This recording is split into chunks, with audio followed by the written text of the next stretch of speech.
کیا آپ جانتے ہیں کہ نماز کے اندر ایک ایسا وقت بھی آتا ہے جہاں آپ جو مانگیں اللہ تعالیٰ آپ کو دے سکتا ہے؟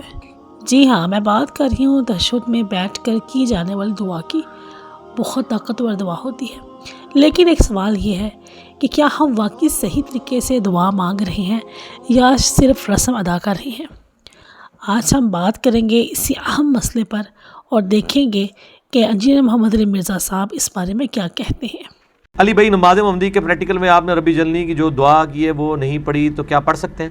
میرے بھائی، نماز محمدی صلی اللہ علیہ وآلہ وسلم پہ 70A میرا 3 گھنٹے کا لیکچر ہے، تھیوری پہلے، اس کے بعد 40 منٹ کا پریکٹیکل ہے۔ 15 منٹ والا جو پریکٹیکل ہے وہ شارٹ ہے، پورا پریکٹیکل 45 منٹ کا ہے، وہ 70A کا ہی آخری پورشن ہے۔ اس میں میں نے بتایا ہے، بخاری میں حدیث ہے کہ جب نماز میں درود شریف پڑھ چکو تو پھر جو چاہو اپنے رب سے مانگو، تو ساری دعائیں پڑھ سکتے ہیں۔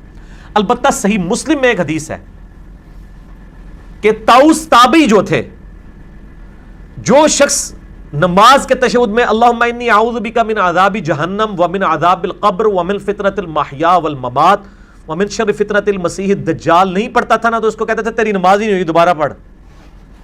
اور وہ کہتے تھے کہ چونکہ نبی علیہ السلام نے 4 چیزوں کے شر سے بچنے کی دعا مانگنے کا حکم دیا ہے، لہٰذا نماز کے تشہد میں یہ دعا مانگنا ضروری ہے، اور اگر کوئی یہ دعا نہیں مانگتا تھا اس کو کہتا تھا تو نماز ہی دوبارہ پڑھ۔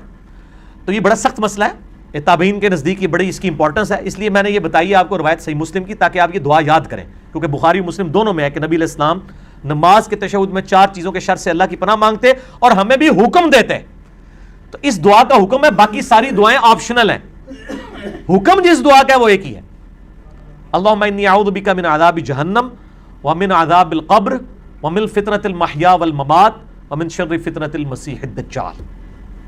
اے اللہ، میں عذاب جہنم سے، عذاب قبر سے، زندگی اور موت کے فتنے سے اور مسیح دجال کے فتنے سے تیری پناہ مانگتا ہوں۔ تو یہ دعا آپ یاد کریں، نماز محمدی صلی اللہ علیہ وآلہ وسلم کی جو اوپر میرا ریسرچ پیپر نمبر 8 میں نے یہ دعائیں لکھی بھی ہوئی ہیں۔ اس کے علاوہ دعا اللہم ربنا آتنا فی الدنیا حسنہ وفی الآخرۃ حسنہ وقنا عذاب النار پڑھیں۔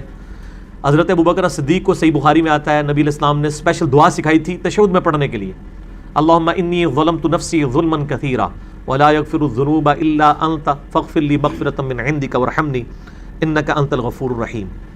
اور جتنی دعائیں آپ کو یاد ہیں، دعائیں ماثورہ، دعائیں ماثورہ وہ ان دعاؤں کو کہتے ہیں جو کتاب و سنت کے اندر آئی ہیں۔ پچھلی دفعہ آپ نے ایک دعا بتائی تھی کہ نماز کے آخر میں جو بخاری شریف میں اس کے بغیر کیا واقعی نماز نہیں ہوتی، جس میں 4 چیزوں سے پناہ مانگی ہے۔ میں نے اس میں بتایا تھا یہ طاؤس تابعی کا قول ہے، وہ یہ سمجھتے تھے کہ نماز نہیں ہوتی ہے، ہمارے نزدیک تو ہو جاتی ہے۔ ہمارے نزدیک تو درود شریف جس نے پڑھ لیا اس کی نماز ہوگی، دعا پڑھنا سنت ہے، فرض نہیں ہے۔ البتہ فقہ حنفی والے کہتے ہیں کہ درود شریف کے بغیر بھی نماز ہو جاتی ہے۔ ہماری تو نہ نماز ہوتی ہے درود شریف کے بغیر، نہ نماز جنازہ ہوتا ہے اور نہ نماز وتر ہوتی ہے، ہم تو تینوں میں پڑھتے ہیں، سنت سے ثابت ہے۔ وہ 4 چیزیں وہی اللہم انی اعوذ بک من عذاب جہنم ومن عذاب القبر ومن فتنۃ المحیا والممات ومن شر فتنۃ المسیح الدجال۔ طاؤس تابعی کا میں نے قول بتایا تھا کہ وہ یہ سمجھتے تھے، یہ ان کی ذاتی رائے ہے، ظاہر ہے کوئی حدیث نہیں ہے، ان کی ذاتی رائے ہے۔ نبی علیہ السلام سے منسوب ہے کہ رکوع اور سجدے میں بہت دعائیں مانگا کرو، بالکل صحیح مسلم میں حدیث ہے کہ سجدے میں تم اپنے رب کے قریب ہوتے ہو، لہٰذا دعا مانگا کرو۔ کیا مسنون دعاؤں کے علاوہ بھی مانگ سکتے ہیں؟ بالکل مانگ سکتے ہیں، صحیح بخاری میں حدیث ہے، آپ صلی اللہ علیہ وآلہ وسلم نے فرمایا جب تشہد پڑھ چکو اس کے بعد جو چاہو اپنے رب سے مانگو، تشہد میں بھی مانگیں لیکن عربی میں، رکوع اور سجود میں بھی مانگیں لیکن عربی میں۔ اور میں نے میرے ایک کلپ ہے کہ سب سے بہترین دعا کیا ہے، صحیح بخاری اور مسلم سے، اللہم ربنا آتنا فی الدنیا حسنہ وفی الآخرۃ حسنۃ وقنا عذاب النار۔ اے اللہ ہمیں اس دنیا میں بھلائیاں عطا فرما اور آخرت کی بھلائیاں بھی عطا فرما، اور آخرت کی سب سے بڑی بھلائی عطا فرما وقنا عذاب النار، ہمیں دوزخ کے عذاب سے بچا لے۔ آپ یوٹیوب پہ جا کے لکھیں سب سے بہترین دعا، دی بیسٹ دعا ان عربک، انجینئر محمد علی مرزا۔ تو میرا تقریباً کوئی 25-30 منٹ کا کلپ ہے اس دعا کی برکات جو بخاری مسلم سے میں نے بتائی ہیں، تو آپ کو اس دعا کی، یہ دعا ساری دعاؤں کو کور کرتی ہے۔ یہ دعا بے روزگاری کو کور کرتی ہے، بے اولادی کو کور کرتی ہے، بے برکتی کو کور کرتی ہے، اور جتنے ایشوز ہیں سب کو یہ دعا، اللہ دنیا میں بھلائیاں اور آخرت میں بھلائیاں۔ ٹھیک ہے صحیح ہو گیا۔ کیا تشہد میں سورۃ الفلق اور سورۃ الناس پڑھ سکتے ہیں؟ سورۃ الفلق اور سورۃ الناس دعا کی حیثیت سے تو پڑھ سکتے ہیں، کیوں نہیں پڑھیں؟ بالکل پڑھیں۔ صحیح، ٹھیک ہے۔ کوئی سوال ہی لکھے نا، پڑھتے بھی آئے کہ نہیں؟ تھوڑا سا علی بھائی تھوڑا سا ہٹ کے سوال ہے، جیڑی ہے وہ اتنی لمبی ہو، پہلے وہ تو پڑھو۔ کیا 2 سجدوں کے درمیان 2 سے زیادہ دفعہ رب اغفر لی کہہ سکتے ہیں؟ بالکل کہہ سکتے ہیں، 3 دفعہ کہیں، 4 دفعہ کہیں، کوئی مسئلہ نہیں ہے. اور ایک اور دعا بھی مکحول تابعی سے صحیح سند سے ثابت ہے، ویسے نبی الاسلام سے بھی ہے ابو داؤد ترمذی میں، لیکن روایت کمزور ہے. صحیح روایت مصنف ابن ابی شیبہ میں ہے. مکحول تابعی رحمہ اللہ تعالیٰ 2 سجدوں کے درمیان پڑھتے تھے اللہم اغفر لی وارحمنی واہدنی وعافنی وارزقنی، یہ بھی پڑھ سکتے ہیں. کیا قرآن میں آنے والی تمام رب سے شروع ہونے والی دعائیں نماز کے آخر میں پڑھ سکتے ہیں؟ پڑھنی چاہیے. صحیح بخاری میں حدیث ہے جب نماز میں تشہد میں دروشی پڑھ چکو پھر اپنے رب سے جو چاہے ہو مانگو. وہ ساری دعائیں چاہے قرآنی ہوں غیر قرآنی ہوں، عربی میں دعائیں جن کے معنی درست ہوں وہ آپ پڑھ سکتے ہیں، جتنی مرضی دعائیں پڑھیں، کوئی حرج نہیں. ناظرین اس ویڈیو کے کچھ مین پوائنٹس کی بات کر لیتے ہیں.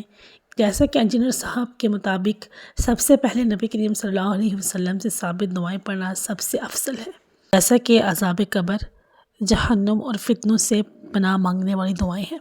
لیکن یہاں ایک بہت خوبصورت بات ہے، وہ یہ کہ آپ صرف عربی تک محدود نہیں ہیں، آپ اپنی زبان میں بھی اللہ سے دعا مانگ سکتے ہیں، اپنے دل کی بات اللہ کے سامنے رکھ سکتے ہیں، کیونکہ اللہ دلوں کے حال جانتا ہے، زبان نہیں دیکھتا.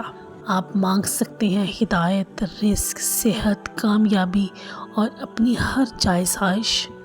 لیکن ایسی دعا نہ مانگے جو گناہ یا کسی کے نقصان کی ہو. تو یاد رکھیں تشہد میں درود کے بعد دل سے مانگی گئی دعا بہت قیمتی ہوتی ہے. تو آخر میں صرف اتنا کہوں گی، تو اگلی بار جب آپ نماز میں تشہد میں بیٹھیں تو صرف الفاظ نہ پڑھیں بلکہ دل سے مانگیں، کیونکہ یہ وہ لمحہ ہے جہاں بندہ اللہ کے سب سے قریب ہوتا ہے.